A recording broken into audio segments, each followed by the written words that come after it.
Hi everyone, let's just have a look at repurposing old fabric and seeing what we can do.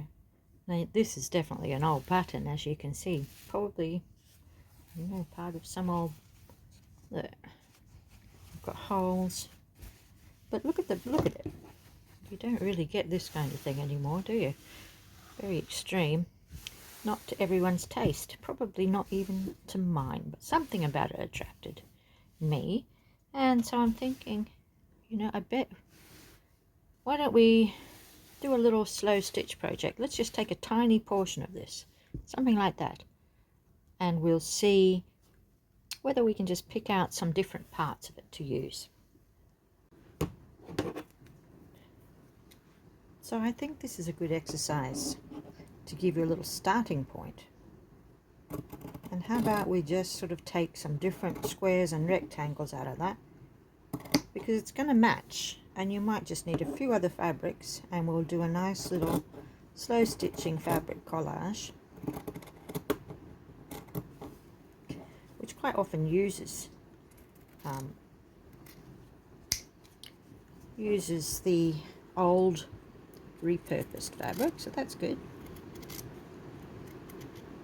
And I just want to show you that just one little piece. Isn't that pretty? So we could just keep going like that. It's going to match. It's going to match nicely.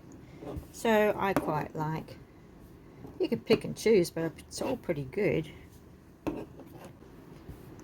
Yeah, so already we've got two pieces there that are quite interesting. And maybe we could have a plainish piece from here.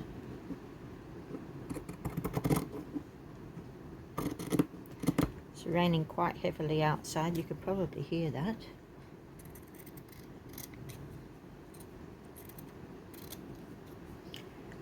I'll trim them up so that they're nice and neat later, but that's quite good, I think. I've got three interesting pieces. I'm going to cut a large piece here from this flower.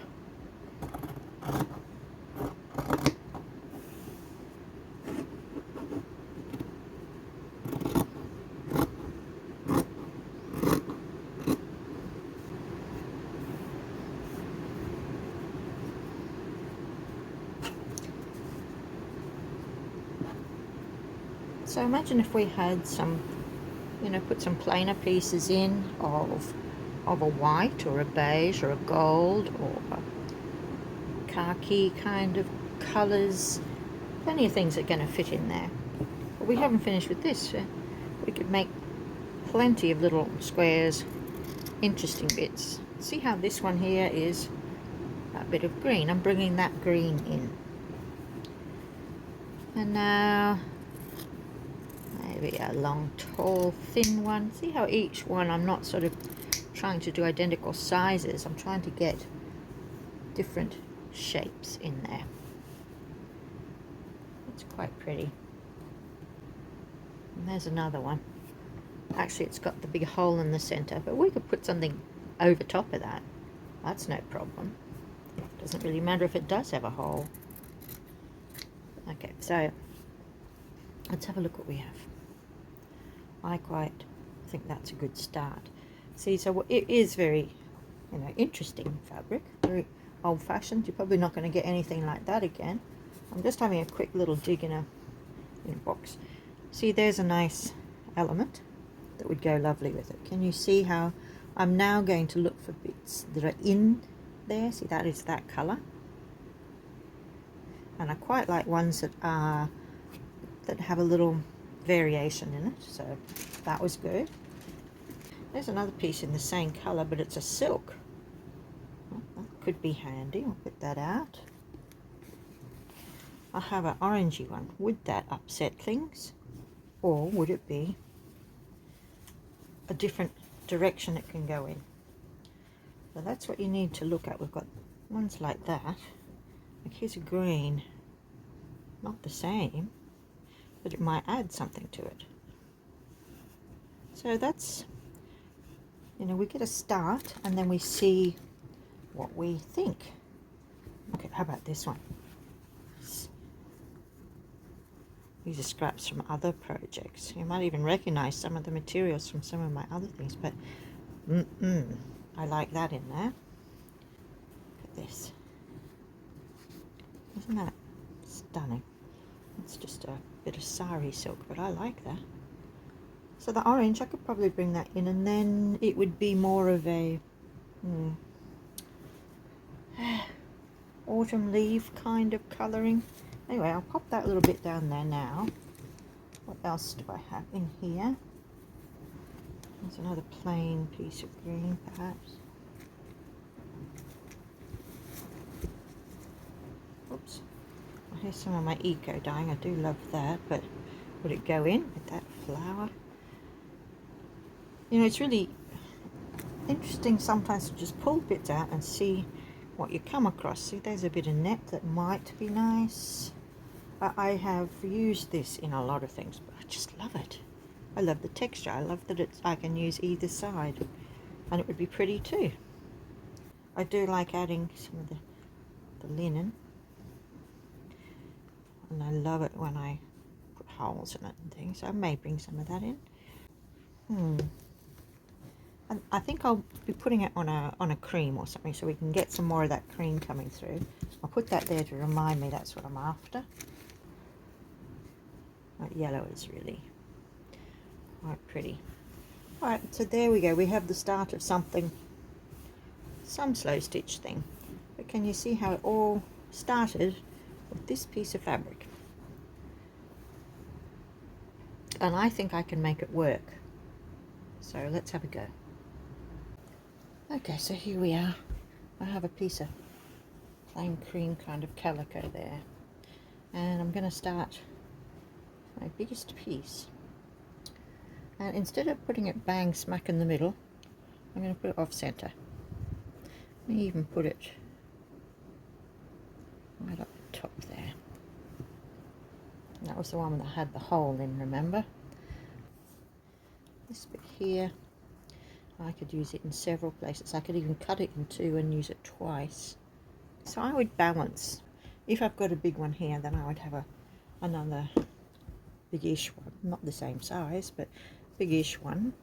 Some smaller bits like that, which are just bringing the same color in, if you can see what I mean, because we'll be going other places and we need to have that color coming back into it to link it together. I can easily use that background fabric as part of it because we have that cream in the design anyway, which is nice. I'm going to put that flower in, put those flowers in, make sure I put a little touch of that somewhere else. Where are they all? There's that beautiful black one. Look at that. Okay, or not. I do have this as well. This is another piece of that sari silk. Let me see. How nice is that? It could easily go over top of other things, couldn't it? So, lots of special things. I liked these. But this is what we do. We just have a little go at different things and see what we think. Remember, I think, oh, all of the oranges in one spot, I don't want that, or something like that, and then we change it. Or you might really like something up against something else. It's like I quite like that up against that, so I could put it there or up here. So, you know, and whenever you want to start, just start. You can pin, you can use a glue stick to hold it down, you can tack. You might want to build out from a certain area and say, oh yes, now I know I want you there, and you just do that. You have to decide at some stage what you're making. Like it could be, well, a lot of things. It could be the front of a bag. It could be a placemat if it was tidier. It could be a picture for your wall. It can be a cover of a book. But that all depends on the placement, if you know what I mean. So, I mean, if you did a really nice big one like this, you could cover a tube a cardboard tube and make it something that you keep you know, your knitting needles in, or something that you want to use like that. Something pretty. Make a folder to keep your other work in.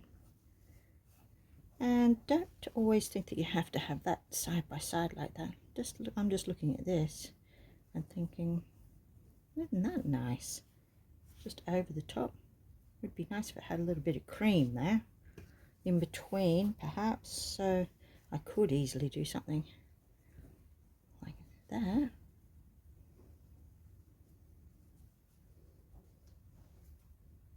Lots of things.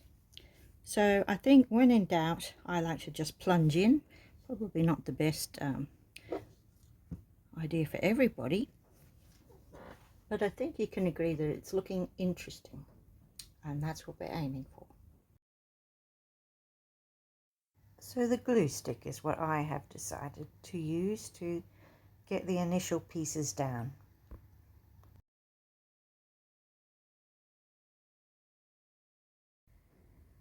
Right, let's have a look. Now you can see where I've used those bits of that old tablecloth like material, and that I've gotten it in different places. I'm afraid the light isn't so good in here, but you can see that that's a lovely teal colour with some aqua. And that. See how I put that little strip of the same fabric that was left over? I've used nearly every bit of that little rectangle. And there's another bit of that teal. There's the eco printed fabric that I made. And I've left on all of these lovely rough bits. And I've left gaps. I could have decided I wanted it to be more, that to be the pop of colour, and I'm just going to use beiges and browns and things, and that would have been beautiful too. Maybe a touch of lemon. Okay, I've made a strange choice. See this, it's a goldy kind of colour. Crochet cotton, very thin. I don't know what ply it is. It's just something from the op shop. 12 ply, I think, 12. Anyway, pearl cotton. But a little bit thicker than normal cottons. Because I thought, well, why don't we just try some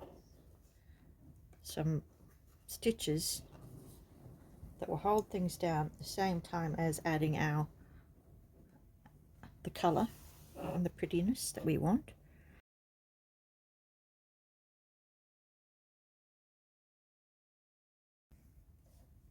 So that's one way that we could possibly attach these, and it really would depend, or tack them down. It depends on the use, what it's going to do, whether it's going to have some hard wear, and as to how much you sew these things down, or how much you enjoy getting into the hand stitching. Could be a lot of fun. You know, and that one has definitely not going to stay where it should, so I think I'm just going to, sometimes when they're not straight, I just do this. I make them go the direction that they want to go. Quite happy to do that too.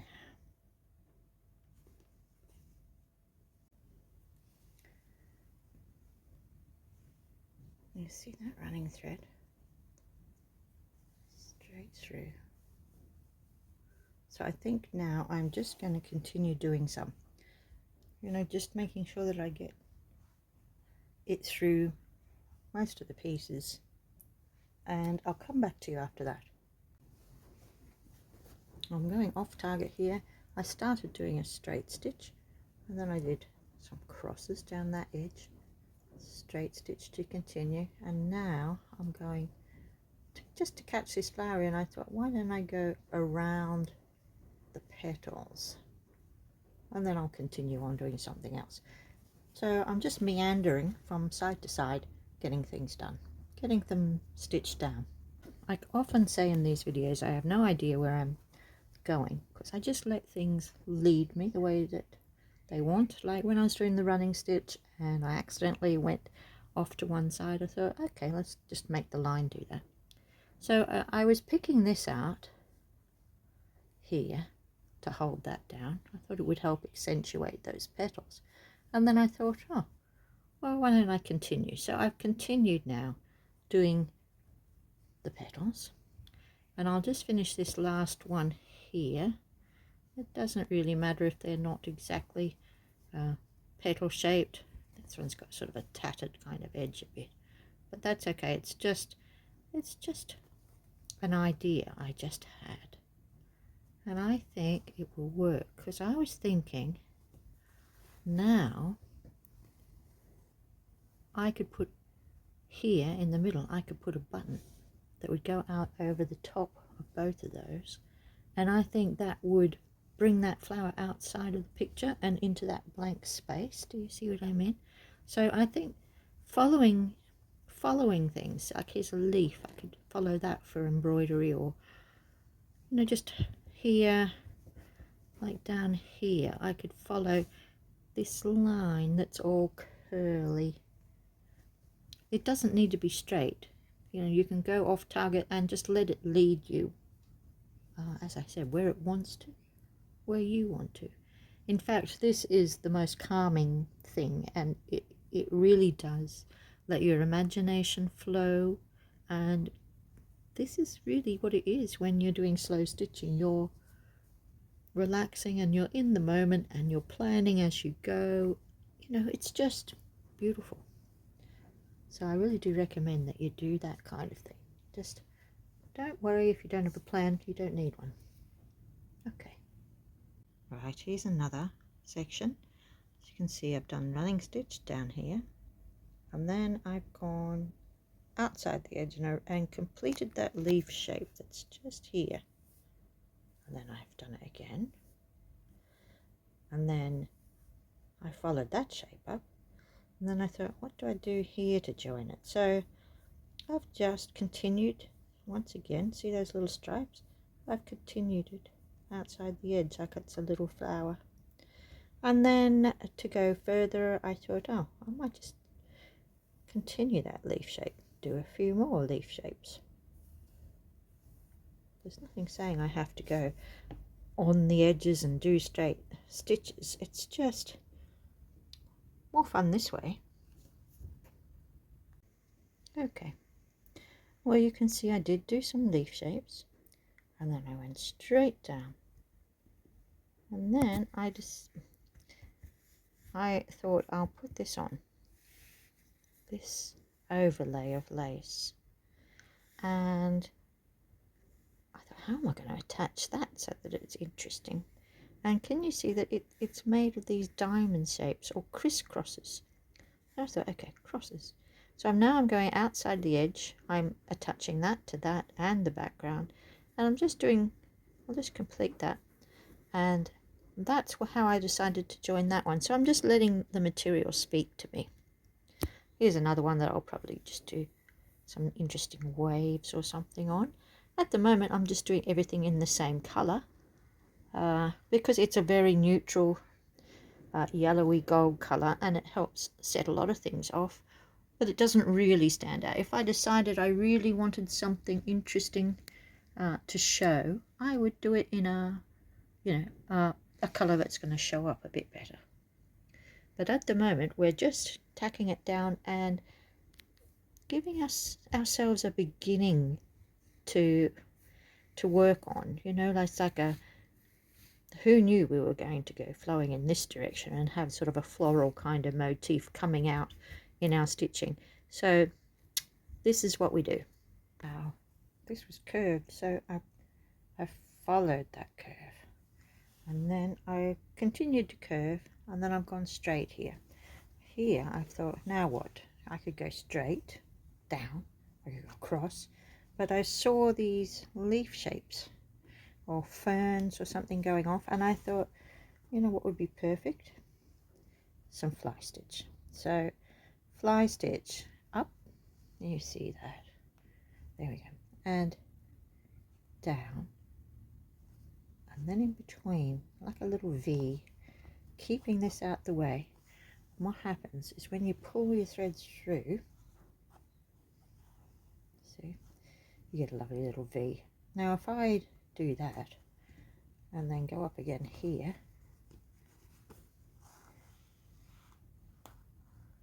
You see how I'm sort of extending this pattern out.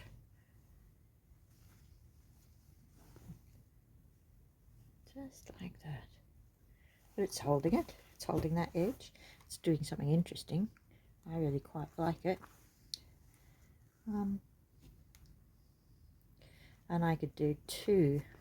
See how I did one little one there with a short stem and then another one underneath it. Like that. You see?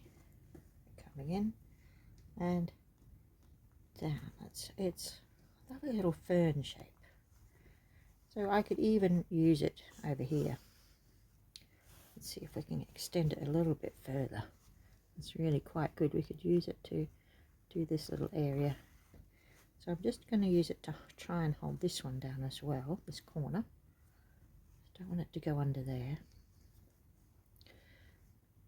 There. And I would like, I'm going to do another one underneath. Like I did that little fern. You can do as many as you like that really.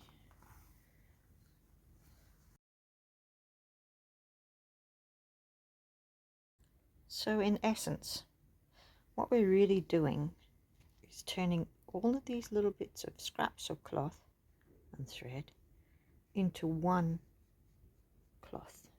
And you see how that's melded beautifully. We'll add more. We've only just begun, but that's in essence what we're doing. See how lovely flow now between those three pieces there, and then up into that one. We're making it flow and create a single interesting piece of cloth. Now we'll just take a closer look at where my imagination led me. Can you see I've used chain stitch here to extend those petals out into the other pieces, or a few long stitches just wherever I thought I needed to put it. It's really a very intuitive craft, and I think this is what we should really call it, intuitive stitching. It's like no plan, just be in the moment and stitch away. It's real stitch therapy. So sometimes I've done fly stitch or little crosses, or the little stitches on top of each other like a ladder. Very, very simple stitches. And I think that you could stitch it as much as you like. Whatever you do is just going to add on top. Can you see there with that lovely black flower that I did a little circle of plain stitches to extend it outside the edge? And here I've done similar to what I did on the other side, by just extending the edges of those flowers out and into that blank space. It's just continued it on as like one single picture. Now where I showed you before, where I had done that circle of stitches, I thought, well, that's the center of a flower really. We could put a button there or something and continue that out. And here, these little stitches are like little raindrops. There. And here I am just finishing up the last of the thread in my needle by popping in another little flower. I only had enough thread left for 4 petals, but that doesn't matter. Later on I could add no more colours or pop little buttons in to really show off the flowers as the centres. But what is a great idea is to just start stitching. It really is good for the soul. And look at how transportable it is. You know, use the glue stick, attach pieces to a little piece of calico, just grab some threads, some snips and a needle, you know, pop it there and fold it up, and you've got the tiniest little transportable thing to take with you. Craft on the go. So you could do as much stitching as you like. This project will really keep you going for a long time. But I'm going to end this video here. The next video we'll call part 2. We'll bring in some other colors and some fun things and do a little bit more embellishment on it. I think it could do with some orange, and I'm going to use some of these lovely shiny silky different threads, and we'll see what we come up with. So I'll see you at part 2. If you have enjoyed this video, do press like and subscribe to my channel, and I thank you for watching. If you're trying to find me, you can find me through any of the links below. Thanks for watching.